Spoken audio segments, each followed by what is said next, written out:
Hello beautiful people, welcome into today's video. In today's video we're going to talk about a problem that might happen in Elden Ring, or might not, but from the experience of the network test, it seems like this is going to be a major problem, and I would like to give my thought out there and see if that resonates with anyone, or if I'm completely going in the wrong direction here. And this problem is going to be magic. And not just magic as in sorceries, but magic as in sorceries, incantation, even some ashes of war, which are summoning some sort of magic. And how magic has always been kind of an underwhelming way to die. You know, if we're taking the latest PvP Souls game that we have, which is Dark Souls 3, magic, like when you die to a soul spear or when you die to a chaos bed vestiges, you're never like, oh, GG, that was well played, man. You know, there is no that sense of being outplayed, or that sense of dying in a fair way. And this is going into this whole perspective about competitiveness. And of course, I mean, this is subject for another video, but Soulsborne games are never meant to be very competitive. They are more arcadish. What do I mean by competitive? Is that there are a certain fairness to the overall way that people play, and there is no like one way to play that dominates all of the other way. And that's what makes a game quote unquote competitive, in where when there is almost always a way for each parties involved into a duel or a fight or a competitive sports to outplay each other, and the one that wins at the end is the one that has the best technique, the best force, the best power, the best strategy, etc. You know, if we're taking basketball as an example, there's not one way to play basketball that's just superior to everyone. It'd be the same with boxing, it'd be the same with MMA. And you know, for example, if we're taking MMA, could be a great example. If hit to the balls were illegal, right? If you get hit in your dick, and the first one to hit the dick of his opponent just wins the fight, because once you get hit in the dick, you're just out. You know, it's so painful that there's nothing you can do. Well, in MMA, this is okay. No dick hitting. Okay, no one is hitting the dick of anyone. If you do that, you're out. And that makes it so that in MMA, there's a variety of punches you can do, of kick you can do, of grab you can do, of hook you can do, etc. That makes it so you have to master all of these elements, and you have to be able to there's always way to counter. You know, there's always some ways to counter a takedown, to counter a punch, etc., etc. And each other needs to find a way to outplay.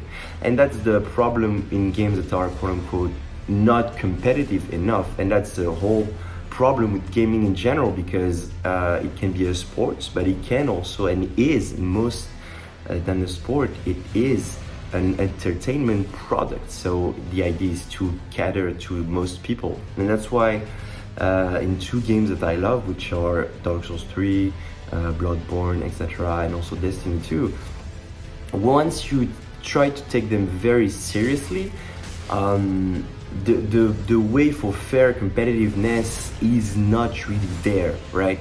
There are too many bullshit, there are too many tools that one can use in order to cheese. You know, that's this whole question about cheesing, you know, cheesing each other, cheesing the bosses, cheesing one's opponent. And magic in Dark Souls 3 is not fun to play against. I just saw one of Jeenine's video recently, and he was talking about, oh, if you're bad at the game, just use soul mass, you know. We got a pussy ass mage with we're fighting a fucking coward ass mage there. He's basically just launching the soul mass up and just waiting to get the easiest freaking punish in the game. Soul mass is downright the most brain dead thing to play with. If you suck at the game, use soul mass. That's my advice. If you're bad at Dark Souls 3, just use soul mass. It can carry even the worst players.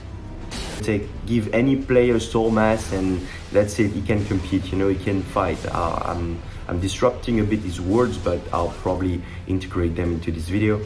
And why is that? Because from a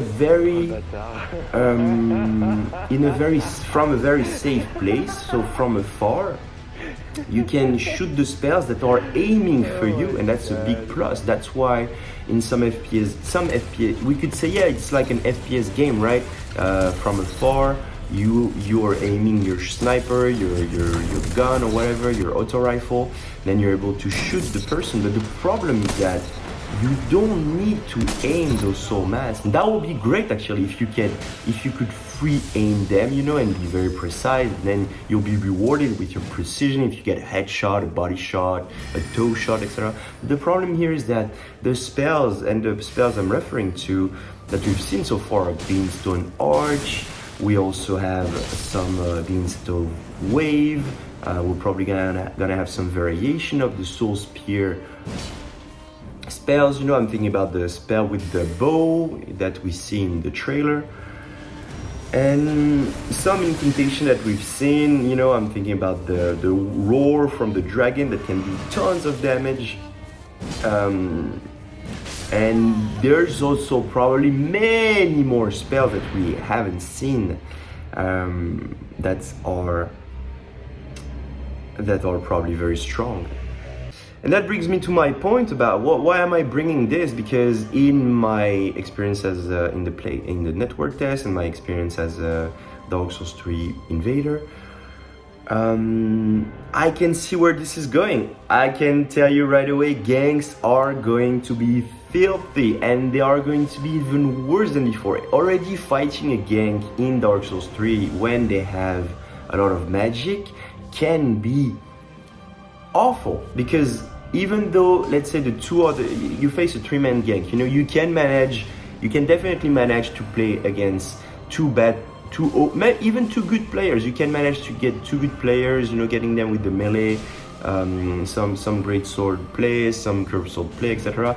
But if you have to deal with 2 people and one of them shoots spells from afar, it becomes much more difficult, because the spells can almost one-shot you. The Crystal Soul Spear buff with the silly magician ear, the crown dusk, I think it's called, Dusk Crown. Plus, if you add all the magic ring, it can be very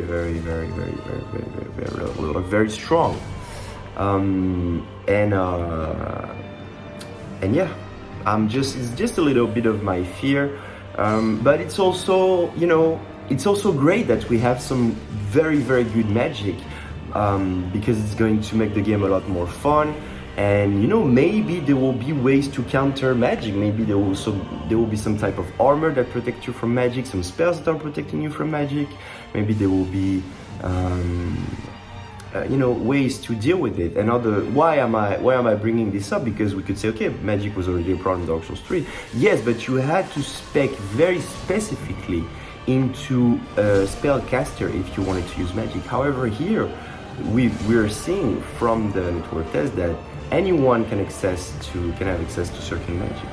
You know, you can have Thunderbolt for free, you can have Beamstone Arch for free, and yeah. So that's a bit my rant for today, guys. Let me know if this opinion is resonating with anyone. I'm very curious about hearing everybody's thought on this subject. And if you made it this far into the video, please consider subscribing, leaving a like. I'm trying to get to 1,000 subscribers. And I also answer to every comment. So I'm not telling you guys, oh, leave a comment and then I don't give a shit. I will answer every comment and get into a discussion. So thank you guys so much for watching. Thank you for stopping by, and I'll see you very soon in the lands between.